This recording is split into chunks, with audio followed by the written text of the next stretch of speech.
안녕하세요. 오늘은 이필리무맘에 대해서 설명드리고자 합니다. 이 약에 대해 살펴보기 이전에 면역 항암제에 대해 간략히 설명을 드리고자 하는데요.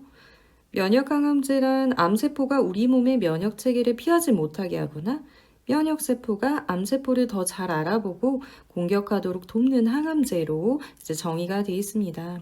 이를 그림으로 살펴보면 좀 더 이해가 쉬울 텐데요. 우리 몸 안에 면역세포가 있고 항원 제시세포가 있습니다. 이 항원 제시세포는 외부에서 들어온 감염원이라던가 혹은 암세포 조각을 면역세포에 보여주는 역할을 합니다. 이 면역세포가 활성화되려면은 면역세포의 CD28이라고 하는 단백질과 항원 제시세포의 B7이 만나야 합니다. 그래서 조각을 보여주고 또 이 두 단백질이 만나게 되면 면역세포가 활성화된다라고 보시면 되는데요. 다만 이 CD28과 굉장히 유사한 구조를 가진 CTLA4가 B7과 만나게 되면은 오히려 활성화가 되지 못한다고 합니다. 그래서 이필리무밥, 여보이 같은 경우는 CTLA4를 저해를 해서 CTLA4가 제 역할을 하지 못하게 돼서 CD28과 B7이 만나게 되고 이 T세포가 암세포와 싸우는 역할을 한다라고 보시면 됩니다. 그래서 내 면역세포가 잘 싸우게 해주는 항암제, 한마디로 내가 잘 싸우게 해주는 항암제가 면역 항암제입니다. 다음으로 면역 항암제의 장단점을 살펴보도록 하겠습니다. 면역 항암제는 면역 체계를 활성화하기 때문에 전이암에도 효과적이라고 알려져 있고요. 또 세포 독성 항암제에 비해 부작용이 상대적으로 적은 편이라고 기재가 되어 있습니다. 세포 독성 항암제, 우리가 잘 아는 1세대 항암제인데요. 1세대 항암제는 빨리 자라는 세포를 죽입니다. 그래서 빨리 자라는 암세포도 죽이고 머리카락 세포도 죽이고 입안 세포도 죽입니다. 이로 인해서 탈모 같은 것도 오고요. 구내염, 점막염 같은 것도 흔할 수 있는데 이러한 부작용이 면역 항암제는 상대적으로 적은 편입니다. 단점이라고 한다면 특정한 면역 억제 단백질이 충분히 발현되지 않으면 효과가 적을 수 있고요. 환자분들에 따라서는 급여가 되지 않는 경우가 흔하기 때문에 고액의 치료비를 감당해야 되는 부담이 있습니다. 자가 면역을 끌어올려서 치료를 하는 약이기 때문에 자가 면역 질환과 유사한 부작용, 면역맥의 부작용이 나타날 수 있습니다. 가끔 환자분들 따라서 면역 항암제는 부작용이 없다고 했는데요 질문을 주시는데 부작용이 없는 약은 없습니다. 면역 항암제는 여보이, 티센트릭, 바벤시오, 임핀지, 키트루다, 옵티보 등이 잘 알려져 있고요. 오늘 설명드릴 약은 이필리무밥 성분의 여보이입니다. 이필리무밥, 상품명 여보이는 2011년에 허가된 최초의 면역 항암제입니다. 이 약은 수술이 불가능하거나 전이성인 흑색종 치료의 단독 또는 니볼루맙과의 병용요법, 또 이전 치료 경험이 없는 중간 혹은 고위험 진행성의 신세포암 치료로서 니볼루맙과의 병용요법, 플로로피리미딘, 옥살리플라틴 및 이리노티칸 치료 후 재발한 MSI 하이나 DMMR이 있는 전이성 직결장암 성인 환자에서 니볼루맙과의 병용요법이 허가가 되어 있고요. 그 외에도 연부조직 육종이나 간 담도암, 악성 중피종이나 신장암, 신경내분비암 등 다양한 허가 적응증을 갖고 있는 항암제입니다. 세 번째로 용법 용량을 살펴보도록 하겠습니다. 흑색종의 단독으로 투여할 때는 3mg/kg로 3주 간격으로 총 4번 투여하는 것이 추천이 되고 있고요. 흑색종의 병용요법으로 투여할 때는 니볼루맙 투여 후 뒤이어서 이 약을 3mg/kg로 3주 간격으로 4회 추천이 되고 있고, 니볼루맙과 병용요법 완료 후에는 니볼루맙만 단독 투여하도록 기재가 되어 있습니다. 신세포암 직결장암의 병용요법에서는 니볼루맙 투여 후에 이 약을 1mg/kg로 투여하도록 추천이 되고 있고요. 이때도 용법은 3주 간격으로 4회, 동일하고 병용요법 완료 후 니볼루마만 단독으로 투여하도록 추천되고 있습니다. 투여 시간은 30분에 걸쳐서 정맥주사하도록 추천이 되고 있습니다. 다음으로 FD 박스형 경고문을 알아보도록 하겠습니다. 이 박스형 경고문이란 의약품의 안전 관련 정보를 담은 경고문의 일종이고요. FDA 미국 식약처에서 발표한 이 필리무밥의 박스형 경고문은 없는 것으로 기재가 되어 있습니다. 그 외에도 우리가 주의해야 될 사항들이 몇 가지 있는데요. 첫 번째는 면역맥의 약물 이상 반응입니다. 자가 면역으로 암세포와 싸우게 해주는 항암제다 보니까 자가 면역 질환과 유사한 부작용이 나타날 수 있고요. 이런 것들은 치료 중 또는 치료 종료 후에도 나타날 수 있고 전신 모든 장기나 조직에서 발생할 수 있습니다. 그래서 구체적으로는 대장염, 간염, 피부 이상 반응, 폐렴, 신장염 등이 기재가 되어 있는데요. 이 이필리무밥을 단독으로 투여했을 때의 자료를 살펴보면 이제 발진이 15%로 기재가 되어 있습니다.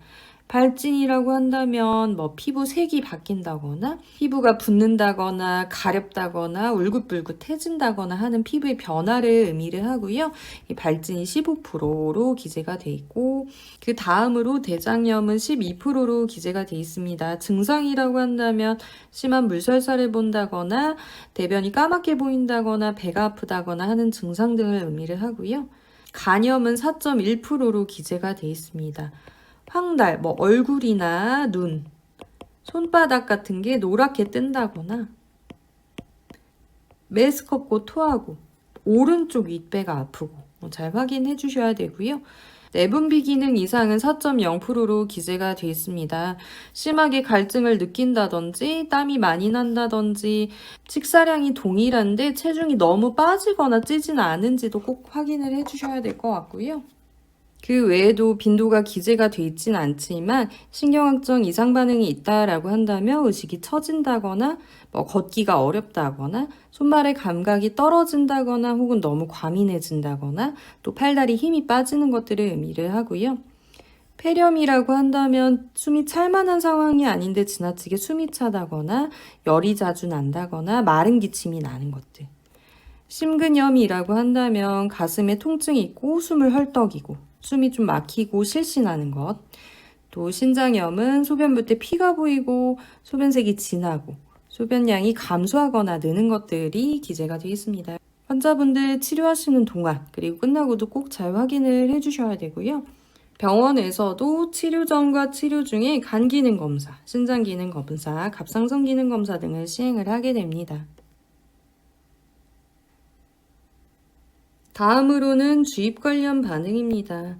주입 관련 반응이란 주사를 맞을 때 혹은 맞은 직후에 드물게는 주사 맞은 몇 시간 이내에 나타나는 일련의 반응을 의미를 하는데요. 그 반응 같은 경우는 이런 식으로 환자분들이 표현을 해주세요. 선생님 저 주사 맞고 있는데 열 나는 것 같아요. 추워요. 가려워요. 얼굴이 자꾸 빨개져요. 숨이 차요. 답답해요. 하는 증상 등을 의미를 하고요. 빈도가 아주 높지는 않아요. 약 0.6%로 기재가 되어 있습니다. 심하지 않은 경우에는 투여를 잠깐 중단하거나 주입 속도를 천천히 하면서 지속 투여할 수 있는데요. 이제 중증 혹은 생명을 위협하는 경우에는 약 투여를 완전히 중단해야 될 수 있습니다. 세 번째로는 이식 관련한 약물 이상 반응입니다. 이 약 투여 전후에 동종 조혈모세포 이식을 받은 환자에서 치명적이거나 중증인 이식편대 숙주 질환이 발생할 수 있다고 기재가 되어 있습니다. 마지막으로 배태자 독성이 있습니다. 이 약은 동물 연구에서 중증 독성 발생률과 영아 사망률이 증가했다고 알려져 있기 때문에 가임 여성 같은 경우는 이필리무밥 투여하는 동안과 마지막 투여 후 적어도 3개월 동안은 반드시 효과적인 피임이 권고가 되고 있습니다. 용량 조절이 필요한 이상 반응으로는 앞서 살펴봤던 면역맥의 반응이 포함이 됩니다. 7번째로는 빈도가 높은 이상 반응을 살펴보도록 하겠습니다. 이때는 흑색종 환자에서 단독 투여했을 때의 자료에 근거한데요. 여러 연구를 종합했을 때 20% 이상인 공통적인 이상 반응으로 피로와 설사와 발진이 있었습니다. 특히 피로가 가장 확률이 높았는데요. 41%에서 56%까지 기재가 돼 있고요. 설사도 32에서 또 49%까지 기재가 되어 있습니다. 발진도 29에서 또 46%까지 기재가 되어 있습니다. 그래서 우리가 설사라고 한다면 하루에 3, 4번 이상 물변을 보는 걸 의미를 합니다. 그래서 설사가 두 번째였고요. 발진은 앞에서도 살펴봤듯이 피부색이 변하거나 가렵거나 붉어지거나 울긋불긋해지거나 하는 것들을 의미를 합니다. 마지막으로 앞서 살펴봤던 부작용을 예방하기 위한 방법, 나타나더라도 잘 지나가기 위한 방법을 보려고 하는데요. 첫 번째, 면역항암제의 일반적인 부작용이었던 면역맥의 이상 반응 같은 경우는 병원 올 때마다 정기적으로 신기능 검사, 간기능 검사, 갑상선 검사 시행을 하게 되고요.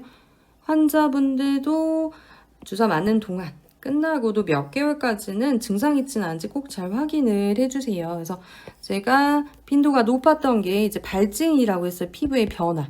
피부가 가렵고 빨개지고 울긋불긋해지고 물집이 잡히고 하는 것들. 그래서 피부 꼭 잘 확인해 주시고, 그 외에도 대장염, 변은 잘 보는지, 변 색깔이 이상하진 않은지, 배가 자주 아프진 않은지도 꼭 잘 확인을 해 주셔야 되고요. 간염이라고 한다면 이제 4.1%. 그래서 황달, 눈이나 손바닥, 얼굴이 노랗게 뜬다거나, 메스껍고 토가 나온다거나, 오른쪽 윗배가 아픈 것 같다. 또 내분비 기능 이상이라고 한다면 4.0%, 갈증이 난다든지 땀이 많이 난다든지, 식사량이 동일한데 체중이 너무 줄거나 늘진 않은지도 꼭 잘 확인을 해주셔야 되고요. 그 외에 신경학적인 이상 반응이나 폐렴, 또 심근염, 신장염 등과 관련해서도 특이한 점이 있진 않은지 잘 확인해 주시고 외래 때 선생님께 꼭 얘기하시길 부탁을 드립니다. 두 번째, 주입 관련 반응은 빈도가 높지는 않았어요. 0.6%로 알려져 있는데요. 그래도 주사 맞을 때, 주사 맞은 직후에, 그리고 드물게는 몇 시간 이내에 열이 난다든지 춥다든지 가렵다든지 숨이 차고 답답하다든지 이런 거 있으면 선생님들께 빨리 얘기를 해주셔야 되고요. 이 약은 이식 관련 약물 이상 반응이 기재가 돼 있었습니다. 이런 것들은 위해성 대비 유익성을 고려해서 항암을 진행하기 때문에 환자분보다는 선생님들이 더 면밀하게 확인해 주실 부분 같고요. 네 번째, 배태자 독성 관련해서 임신 가능성이 있는 여성은 이필리무반 맞는 동안 그리고 끝나고 적어도 3개월 동안은 꼭 피임해 주셔야 합니다.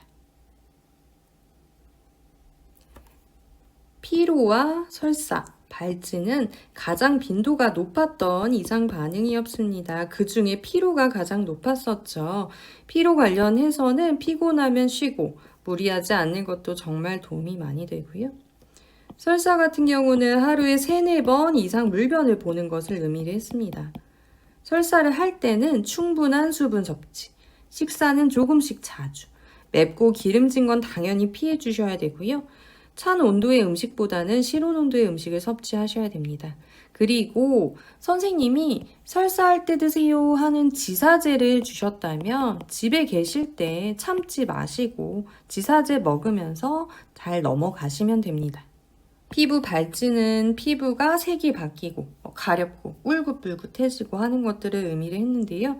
평상시에도 조금 순한 로션, 알코올 없는 로션 사용해주세요. 알코올 자체가 나쁘다기보다 알코올이 휘발하면서 자극감이 있을 수 있어요. 그래서 순한 로션 사용해주시고 증상 있을 때 긁거나 피부 문지르시지 마시고요. 평상시에 면 같은 부드러운 섬유로 된 옷 느슨하게 입어주시고요.